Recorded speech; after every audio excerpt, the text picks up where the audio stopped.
ನಡೆಯುವ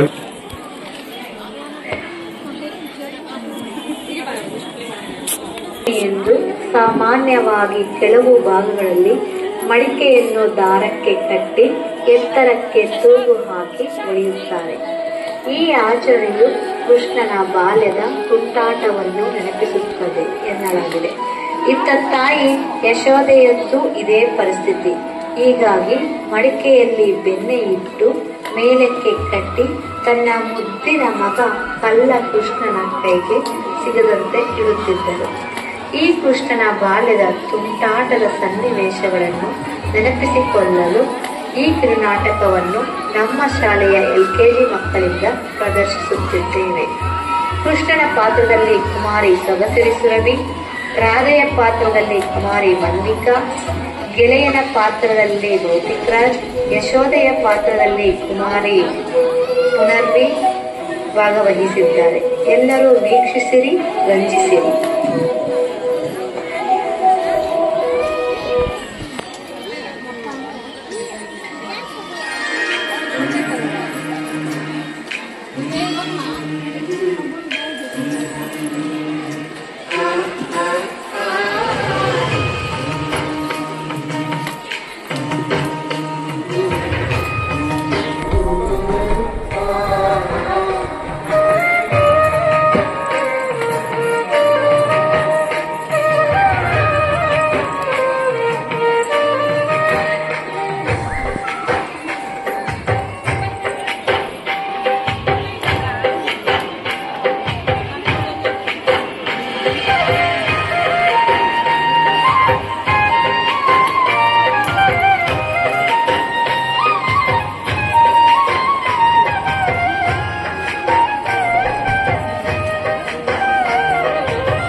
Mama,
ಬಾಯಿಯನ್ನು ತೆಗೆದ ತಕ್ಷಣವೇ ಯಶೋದೆಗೆ ಗಾಬರಿಯಾಗುತ್ತದೆ. ಏಕೆಂದರೆ ಕೃಷ್ಣನ ಬಾಯಿಯಲ್ಲಿ ಇಡೀ ಬ್ರಹ್ಮಾಂಡವನ್ನೇ ನೋಡುತ್ತಾಳೆ. ಅವನ ಬಾಯಿಯೊಳಗೆ ಸೂರ್ಯ, ಚಂದ್ರ, ಆಕಾಶ, ಭೂಮಿ, ನದಿ, ಸಮುದ್ರ ಅವಳಿಗೆ ತೋರುತ್ತದೆ. ಎಲ್ಲಾ ಪ್ರಾಣಿ ಪಕ್ಷಿಗಳು ಹೋರಾಡುವುದನ್ನು ನೋಡುತ್ತಾಳೆ.